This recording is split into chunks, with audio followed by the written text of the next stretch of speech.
لے کر جاتے ہو، رشوتیں لگاتے ہو. یہاں پر تدلو بہا الی الحکام سے مراد ہے حاکموں کی طرف رشوتیں لے کر جاتے ہو. الحکام آتھورٹیز جو ذمہ دار ہوتے ہیں، حاکم ہوتے ہیں، انہیں الحکام کہا جاتا ہے عربی میں. الہلہ نیو مونس، نیا چاند، نئے چاند کو الہلہ کہا جاتا ہے. مواقیت ٹائمر، وقت بتانے والا جو وقت بتاتا ہے. چاند آنے سے پتا چلتا ہے 1 تاریخ کے 2 تاریخ کے 14 تاریخ کے 17 تاریخ کے، چاند سے تاریخیں پہلے پتہ لگائی جاتی تھی. ظہورہا فرنٹ سائڈ، یعنی دروازے پر کدھر سے آؤ؟ فرنٹ سائڈ سے آؤ. ابوابہا ڈورز، ابواب مینس دروازہ. ظہورہا کا مطلب ہوتا ہے بیک سائڈ، مجھ سے غلطی ہو گئی. ظہور ظہرون اصل میں کہا جاتا ہے پیٹھ کو، اور ظہورہا سے مراد ہے بیک سائڈ، پیچھے کا حصہ، پیچھے کا دروازہ یہاں پر مراد ہے، ظہور سے مراد. اب اس کے بعد آیت کا شان نزول. آج کی جو آیت ہے اس میں جو آخری آیت جو میں نے آپ کو کہا تھا، اللہ کے نبی کے آنے سے پہلے عرب میں ایک چیز مانی جاتی تھی کہ احرام کی حالت میں دروازے پر آگے سے انٹری کرنا ثواب کا کام نہیں، گھر میں پیچھے سے آنا چاہیے. تو اللہ رب العالمین نے یہ حکم نازل کیا کہ تم گھر میں کدھر سے بھی آؤ، اس سے کوئی فرق پڑنے والا نہیں. سارے احکامات ایک ہیں، سارے معاملے ایک جیسے ہیں. دروازے کے پیچھے سے اگر آؤ گے تو ثواب زیادہ نہیں ملے گا. یعنی ان کی ایک سوچ تھی، ان کا یہ ماننا تھا، اور اس کے مطابق وہ عمل کرتے تھے. پیچھے کے دروازے سے جاتے تھے تو شریعت نے اس سے منع کیا اور کہا کہ دروازوں پر آگے سے آؤ، فرنٹ گیٹ سے آؤ. اب ہم بات کرتے ہیں تدبر. ہم نے آج کی آیتوں پر کیا غور کیا؟ ہم نے آج کی آیتوں سے کیا جانا؟ نمبر 1، میاں بیوی کے تعلقات رمضان کی راتوں میں جائز ہیں. شرط یہ ہے کہ فجر کے پہلے انہیں غسل کرنا ہوگا، یعنی رات میں تعلقات بنانا حرام نہیں ہے. میاں بیوی رات میں تعلقات بنا سکتے ہیں، بس شرط یہ ہے کہ فجر کی نماز کے پہلے انہیں غسل کرنا ہوگا تاکہ فجر پڑھ کر اپنے روزے کو شروع کر سکیں، اپنے روزے کو تکمیل تک لے جا سکیں. تو ان کے لیے یہ عمل رات میں جائز ہے. دوسری بڑی اہم بات، مرد عورت کے لیے اور عورت مرد کے لیے لباس کا کام کرتے ہیں.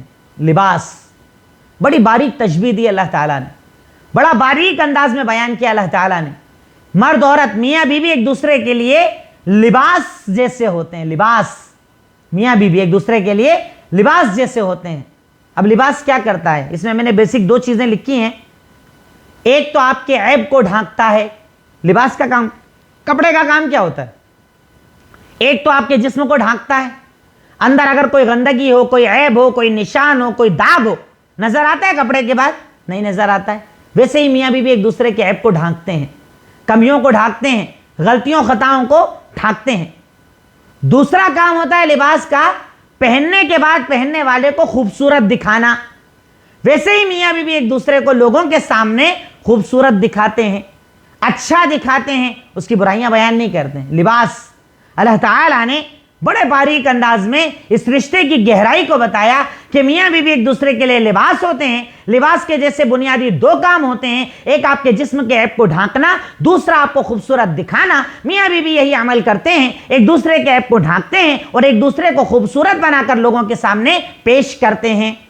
اس لیے اللہ رب العالمین نے ایک اس رشتے کو لباس کہا ہے، کپڑا کہا ہے، لباس کہا ہے. نیکسٹ اس کے بعد سحری میں برکت ہے.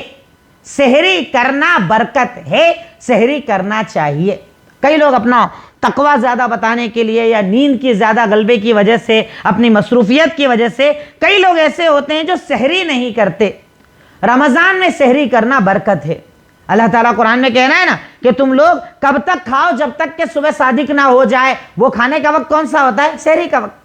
حدیث میں اور زیادہ اس کی تفصیل بتائی گئی کہ سحری کھاؤ، سحری میں برکت ہے، اللہ نے سحری میں برکت کو رکھا ہے. یہود نصارہ سحری نہیں کرتے، تم سحری کیا کرو. سحری کو بڑا افضل عمل بتایا گیا، سحری کو ثواب والا عمل بتایا گیا ہے، سحری کو اللہ تعالیٰ نے اپنی پسند والا عمل بتایا ہے. تو ایک انسان کو، ایک مرد مومن کو، ایک مومن مرد ہو یا خاتون ہو، اس کو سحری کرنا چاہیے، کیونکہ سحری کرنے میں بہت زیادہ فضیلتیں ہیں.